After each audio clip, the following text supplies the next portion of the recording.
From Transformers Studio Series Core Class, this is the Bumblebee movie Shockwave.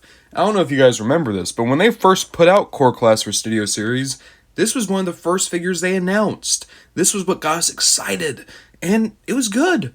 I know a lot of people were disappointed because we were still waiting for that Voyager Shockwave. It took 2 years for him to come out after this guy, but if you were okay with an out-of-scale Shockwave, this guy really hit the spot. Just like the Combiner Wars legends before him, this Shockwave has such a presence past his small body. He feels big. He has a sense of grandeur to him. And the details here are just incredible. I love the little silver rim around his chest window, and I really love the angry frown he has right above his big yellow eye. Look even closer, you can see they have the emitters of the eye, those little lines on either side. It's such a good attention to not just sculpted detail, but painted detail on top of that. Articulation's pretty solid as well. You have a swivel here at the head, no up or down unfortunately, but a ball joint at the shoulder. You do have a hinge here at the elbow, but unfortunately on either side, it just doesn't go that far. It starts colliding with itself.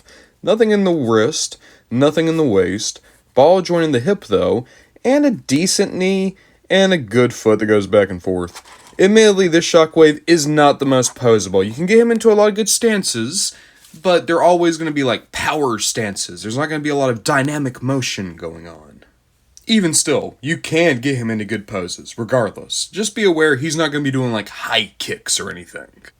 Look, when this guy was announced, the hype for the Bumblebee movie was still real. We were so excited to finally get these Cybertronian designs. And Shockwave, give him credit. For a little guy, he's really solid, and he's capturing that design we all liked.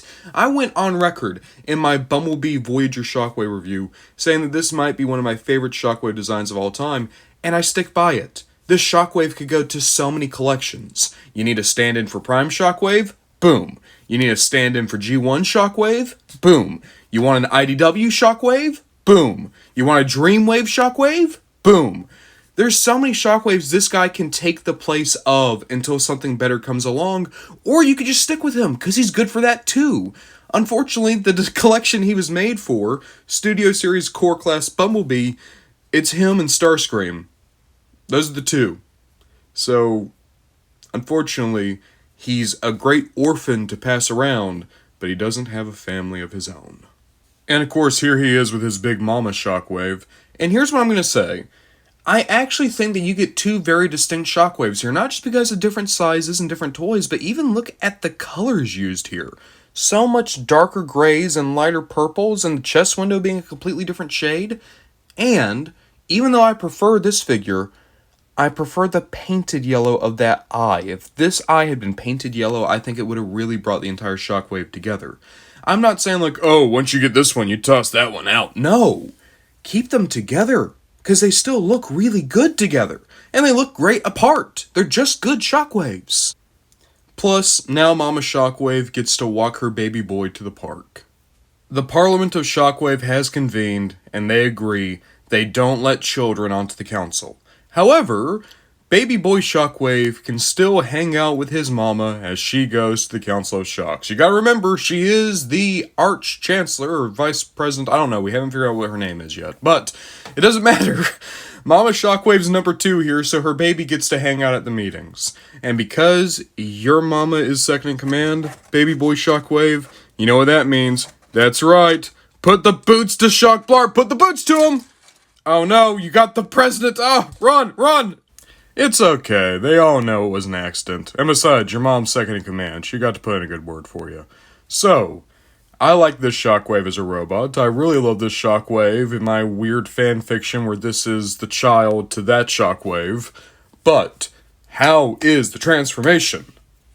The transformation was pretty good, and very similar not to the Voyager Shockwave, but to Prime's Cyberverse Shockwave, which makes a lot of sense considering this tank mode is heavily based off the Prime tank mode. It was a good conversion, very quick, very simple. A couple of weirdness. There's no wheels or tires here, so it can't roll. Here's the other funny part. So here's the gun turret, right? Hey, Shockwave. The gun plugs into the back of his head. It works. And you actually get a lot of range from the turret like this, so again, it works. They've made very funny decisions to get an effective tank. So, for me, that's great. Overall, Core Class Bumblebee Movie Shockwave is a lot of fun. A simple toy with a couple of good tricks that gives you a lot for not a lot of money. Do I prefer the Voyager? Yeah, of course I do.